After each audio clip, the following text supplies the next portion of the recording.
Hello everybody, welcome to this video. So I emailed Carol Rumens, the poet who wrote the poem The Emigree, and asked her to explain the poem in terms of the power and conflict cluster.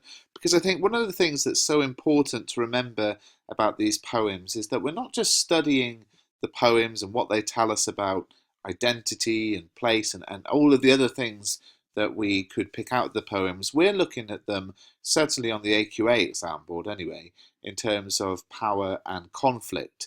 And Carol Rumens sent me a really interesting reply. I asked her if I could share some of it with you, and she said yes.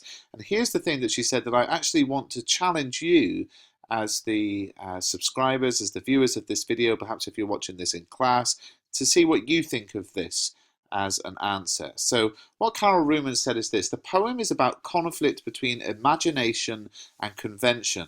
The speaker is an inner emigre, not politically but emotionally. I think it relates to my interest in Russian writers such as Akhmatova and Mandelstam. So quite a lot to pick apart here. The poem is about conflict between imagination and convention. So what does that mean? It means what is going on in your mind versus what the expectations upon you are. And then the emigre being not a political but an emotional emigre is an interesting idea. How to be an outcast emotionally.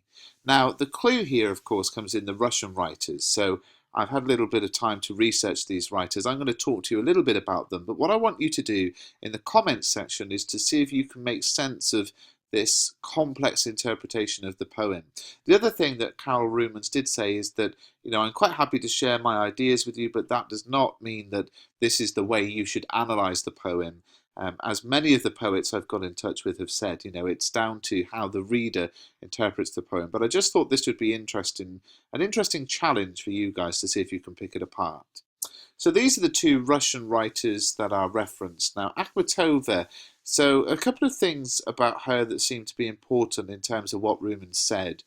In her lifetime, she experienced two different kinds of Russia: pre-revolutionary Russia and Soviet Russia. But her poetry, she was a poet, her poetry protected the traditions of classical Russian culture from the onslaught of avant-garde radicalism and formal experimentation, as well as from the suffocating ideological strictures of socialist realism.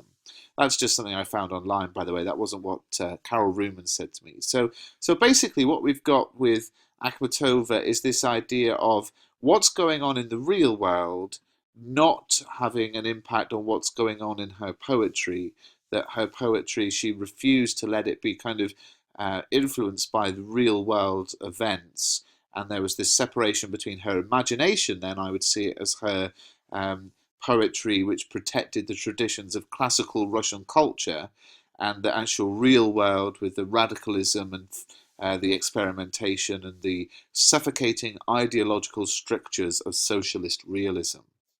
Now, Mandelstam is a little bit different.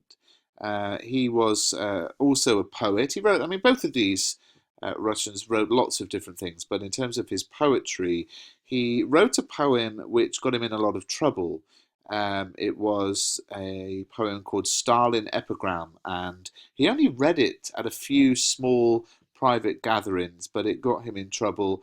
He was arrested and interrogated and actually exiled to a certain part of the country. Eventually sort of got back, but then again wrote some more poems and was sent to a what we might call a correction camp, and he actually died there of cold and starvation.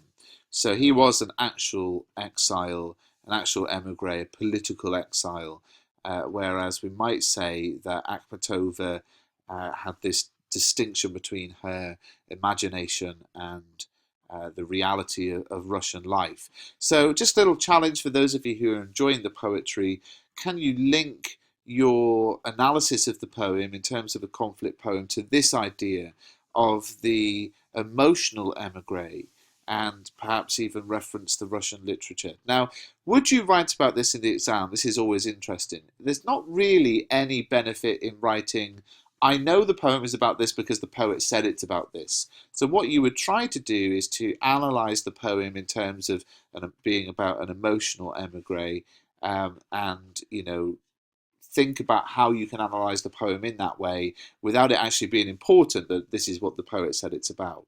Because all poetry is open to interpretation.